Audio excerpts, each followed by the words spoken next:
Қайырлы күн достар, бүгін сіздермен шоколадты пирогтың видеосымен бөлісетін боламын. Алдымен ұнның үстіне какао, құмшекерді салып араластырып аламыз. Бөлек кесеге сода саламыз.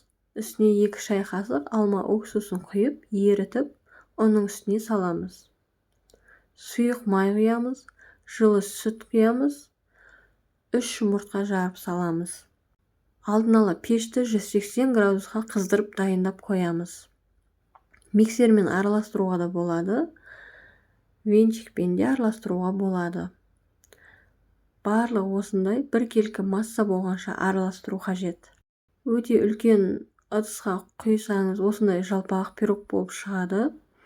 Сәл кішілеу формаға құйсаңыз биік әдемі пирог шығады.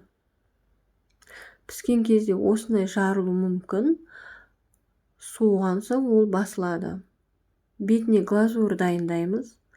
Шоколадпен 3 ас қасық сүтті микроволновкада болмаса водяной баняда ертіп алыңыз. Арасында шоколадпен сүтті араластырып отыру қажет. Бетіне жағып, кез келген жеміспен әсемдеуге болады. Осымен пирогымыз дайын. Видео ұнаса, лайк басып, комментарий жазып, достарыңызбен бөлісуді ұмытпаңыздар. Каналыма тіркеліп, қоңыраушаны басып қойыңыздар.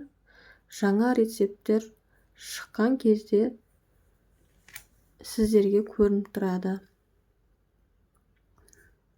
Назарларыңызға рахмет. Жасап көріп, пирог ұнап жатса, комментарийда бөлісуді ұмытпаңыздар.